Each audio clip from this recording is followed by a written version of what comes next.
गायत्री को समझ नहीं आ रहा था कि हर कोई उसकी बराबरी अंतरा से क्यों करता था। गायत्री हमेशा पढ़ाई में टॉप करती थी, यहाँ तक कि विदेश में भी उसने बिजनेस मैनेजमेंट स्टडी किया था। गायत्री ने सोचा कि सब उसकी तुलना उसकी गरीब बहन अंतरा के साथ कैसे कर सकते हैं। गायत्री को बहुत ज्यादा गुस्सा आ रहा था, लेकिन उसे पता था कि वो मधु पर चिल्ला नहीं सकती थी। जब तक उसका मैरिज सर्टिफिकेट उसके हाथ में ना आ जाए, तब तक उसे सब कुछ सर झुकाकर सहना होगा। मम्मी जी, टॉयलेट साफ करने जितनी छोटी बात पर हम इतनी क्यों बहस कर रहे हैं? मैं अभी किसी को बाहर से बुलवाकर साफ करवा देती हूँ। ये सुनकर मधु ने आवाज ऊंची करते हुए कहा कि बिल्कुल नहीं, बाहर से कोई आएगा तो मुफ्त में तो काम करेगा नहीं ना। हमारे पास पैसे हैं, इसका मतलब ये नहीं है कि हम फिजूल खर्च कर दे। सिर्फ टॉयलेट ही तो साफ करना है, इसमें कौन सी बुरी बात है?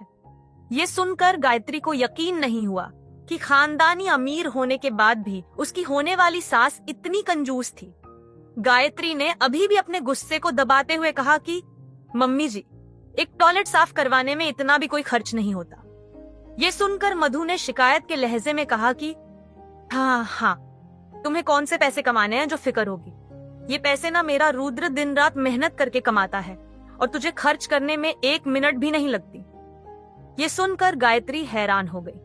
मधु ने आगे कहा कि मुझे पता है, वो सब तुम्हारा कॉस्मेटिक, मेकअप का सामान और वो रंगीन परफ्यूम्स, इन सब पर तुम हजारों लाखों रुपए खर्च करती हो। और एक वो अंतरा थी जो ये कुछ इस्तेमाल नहीं करती थी, फिर भी तुमसे सुंदर दिखती थी। ये सुनकर अब गायत्री को लग रहा था कि अब उसके अंदर का ज्वालामुखी फट जाएगा। उसने मधु से पूछा कि आपको मेरे इन सब सामान के बारे में कैसे पता चला? आपने मेरा सामान क्यों छुआ? ये सुनकर मधु ने कहा कि क्यों, मैं तेरा सामान क्यों नहीं छू सकती? और वैसे भी इतनी गंदी बदबू आ रही थी तो मैंने तेरा परफ्यूम टॉयलेट में डाल दिया। ये सुनकर गायत्री के मुंह से हल्की चीख निकल गई। क्या? ये सुनकर मधु ने कहा कि इसमें इतना हैरान होने की क्या बात है? गायत्री ने मधु से कहा कि मम्मी जी, वो कोई सस्ते परफ्यूम नहीं थे, लग्जरी ब्रांड्स के लिमिटेड एडिशन परफ्यूम थे। और अगर आपको मेरी चीजें इस्तेमाल करनी थी तो पहले मुझसे पूछ तो लेती। ये सुनकर मधु ने व्यंग्यात्मक मुस्कान के साथ कहा, तुम्हारी चीजें, वो सब सामान मेरे बेटे के पैसों से खरीदा गया था, इसलिए उस पर मेरा भी हक है। गायत्री को मधु के साथ बहस करने का कोई अंत नहीं दिख रहा था और उसे पता था कि अब ज्यादा देर वो खुद पर काबू नहीं रख पाएगी और मधु पर बरस जाएगी।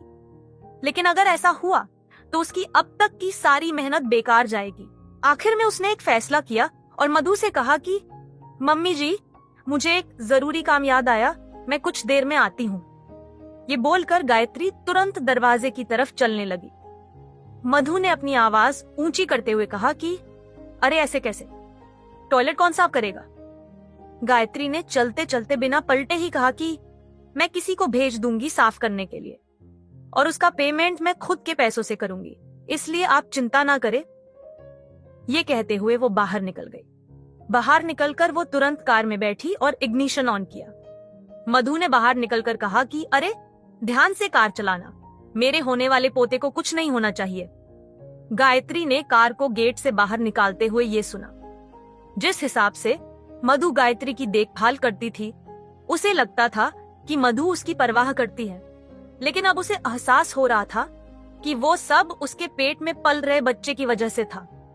एक बार बच्चा पैदा हो जाएगा तो मधु उसकी जिंदगी नर्क बना देगी। मधु उससे घर के सारे काम करवाएगी। गायत्री ने सोचा, घर के काम?